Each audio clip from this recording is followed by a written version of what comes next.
Hi, hello எல்லாரும் எப்படி இருக்கீங்க? எல்லாரும் நல்லா இருக்கும்னு சொல்லி கடவுள்கிட்ட வேண்டிக்கலாம். செவ்வாய்க்கிழமை வெற்றிலை தீபம் போட்டு முடிச்சாச்சு. தொடர்ந்து 3 வாரமாக வெற்றிலை தீபம் போட முடியல. ஏதாவது ஒரு தடங்கல் வந்துக்கிட்டே இருந்தது.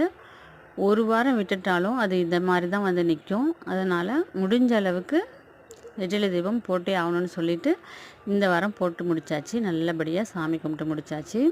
வெற்றிலை தீபம் போட முடியலனாலும் எப்பொழுதும் நான் வந்து டெய்லியும் சாமி கும்பிடுவேன். வீட்டில் வந்து பெண்கள் வந்து காலை மாலைன்னு இருவேளையும் விளக்கேற்றி சாமி கும்பிட்றது குடும்பத்துக்கு நல்லது. காலையில் முடியல அப்படின்ற பட்சத்தில் சாயங்காலம் 6 மணிக்கு மேலே நம்ம விளக்கேற்றி சாமி கும்பிட்லாங்க. நீங்கள் வந்து மனசில் வந்து நிறைய கஷ்டம், கவலை இந்த மாதிரிலாம் இருந்துட்டு இருந்துச்சுன்னா நம்மளுக்கு வந்து வீட்டில் எந்த வேலையும் ஓடாது. நீங்கள் தொடர்ந்து இந்த மாதிரி விளக்கு போட்டு சாமி கும்பிட்டு பாருங்கள். நல்ல ஒரு குட் வைப்ஸ் கிடைக்கும்.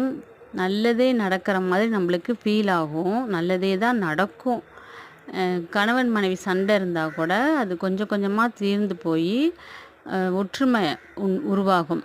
அதே மாதிரி விளக்கு ஏற்றும்போது 2 விளக்கு போட்டு தான் 2 திரி போட்டு தான் விளக்கு ஏற்றணும். நீங்களும் ட்ரை பண்ணி பாருங்கள். நல்லதே நடக்கும்.